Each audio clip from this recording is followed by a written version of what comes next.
आणि त्या अर्थात कार्यक्रमाचं नाव आहे म्हणजे आम्ही जागतिक महिला दिनाच्या निमित्ताने आयोजित करत आहोत कल्पवृक्ष कन्येसाठी।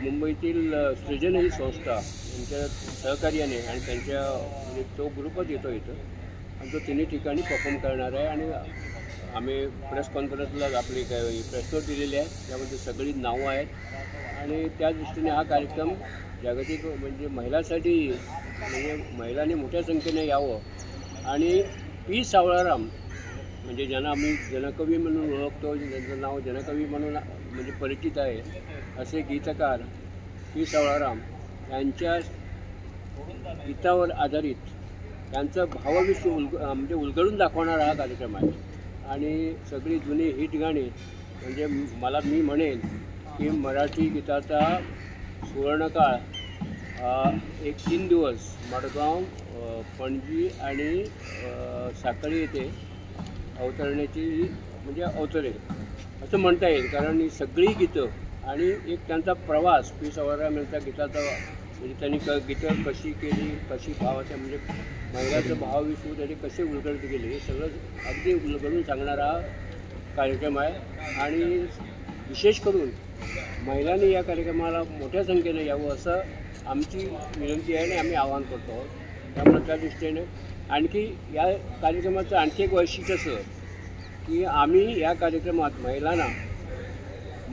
ज्या महिला प्रेक्षक असतील त्या प्रेक्षकामधून एका महिलेची निवड करणार आहोत आणि ते प्रत्येक कार्यक्रमात प्रतिकात्मक महिला गौरव असं या नाव म्हणजे त्याचा सत्कार करणार आहोत, गौरव करणार आहोत, प्रतिचिन्ह आणि पुष्पगुच्छ देऊन म्हणजे जागतिक महिला दिनाचं महत्त्व हे आपलं म्हणजे त्या दृष्टीने दाखवून देण्यासाठी आणि महिला गौरव करण्यासाठी ही निवड आम्ही करणार आहोत। आम्ही सगळ्या महिला म्हणजे प्रोग्राममध्ये जाताना नावं नोंदवून घेणार आहोत आणि त्याच्यातून एक सोडत काढून एक नाव प्रेक्षकामधूनच आम्ही निवडून यांचा सत्कार करणार आहोत आणि कोणा म्हणजे यांचा सत्कार त्यांचा सत्कार या अशा भानगडीत नाही आम्ही पडणार, एका महिलेचा प्रतिकात्मक असा सत्कार आम्ही त्या दिवशी तिन्ही ठिकाणी 7, 8 आणि 9 रोजी करणार आहोत आणि अर्थातच मध्ये 2.5 तासाचा कार्यक्रम आहे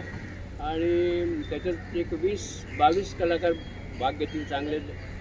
त्याच्यात मधुरा करमरकर आहे, त्याच्यात ती पलाक्षी दीक्षित आहे, संदीप अशी नावं आपल्याला दिली आहेत, प्रज्ञा गावंडे आहे, श्रद्धा प्रभू आहे, सोम फाटक आहे आणि शिवा मालिका फेम मृणालिनी जावळे आहे, अमित पटेल आहे, हे सगळी मंडळी अशी आपण अनेकदा पडद्यावर पाहतो, टी व्हीच्या पडद्यावर पाहतो, अशी बरीच मंडळी आहे आणि 7 मार्च रोजी मडगावला दामू नाईक आपले म्हणजे भाजपा प्रदेश अध्यक्ष दामू नाईक म्हणजे मुख्य पाहुणे असतील।